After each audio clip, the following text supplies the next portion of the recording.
হরে কৃষ্ণ, সুপ্রভাত। সবাই কেমন আছো? আর কে কিচেন অ্যান্ড ব্লগে আপনাদেরকে আরেকবার স্বাগত জানাচ্ছি। তো প্রতিদিনকার মতন আজকে আবার একটা ভগবানের নিত্য রান্নার রেসিপি নিয়ে চলে এসেছি তোমাদের মধ্যে।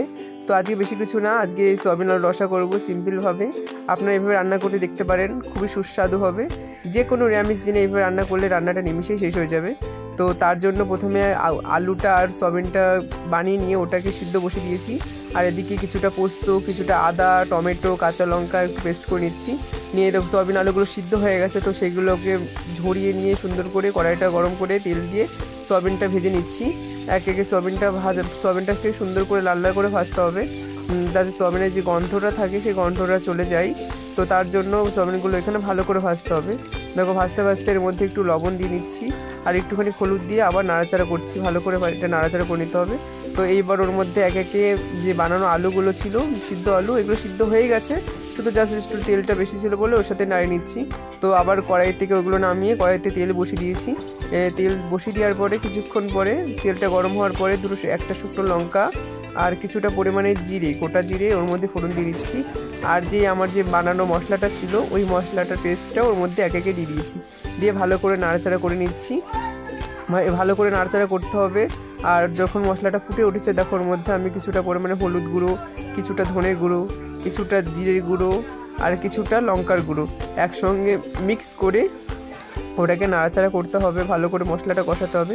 মশলাটা হালকা ফ্লেমে কমে কষাচ্ছে বলে মশলাটা দেখো অল্প তেলেও কত সুন্দর কষে গেছে, একদম গাদে তেল ছিঁড়ে দিয়েছে। ভালোভাবে মশলাটা কষলে পরে যখন বুঝবেন যে গায়ে তেল দিয়ে তখন ভাববেন যে মশলাটা কষে গেছে। তো যেই আমার ভাজা যে সবজিগুলো ছিল সয়াবিন আলুটা, ওটা এবার ওই মশলার মধ্যে দিয়ে ভালো করে কষিয়ে নিচ্ছি আর একটু জল দিয়ে নিচ্ছি যাতে মশলাটা তলায় না লেগে যায়।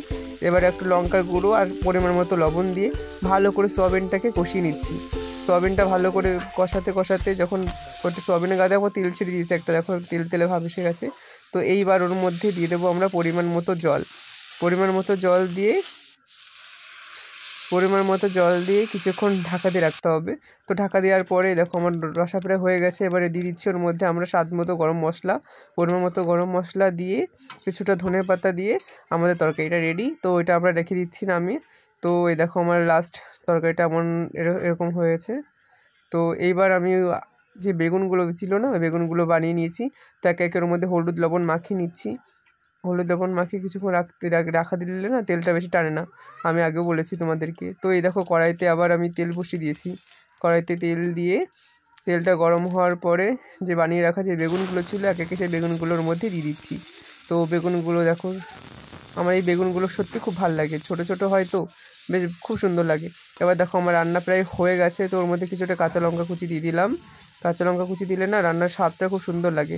আর ওইদিকে আমি রাইস কুকারে অন্ন বসিয়ে দিয়েছি, ও একাকাই রান্না হয়ে গেছে, অন্ন হয়ে একাকাই বন্ধ হয়ে গেছে। তো এই দেখো আমার অন্ন হয়ে গেছে, দেখো কত সুন্দর অন্নগুলো ফুটে গেছে, কোনো টেনশন থাকে না যে রান্না কখন হবে, অন্ন দেখতে হবে ও বেশি বলে গেছে, একদম সময় মতো নিজে নিজে বন্ধ থাকবে। তো সবাই ভোগ দর্শন করো, ভোগ দুর্ভোগ কেটে যায়।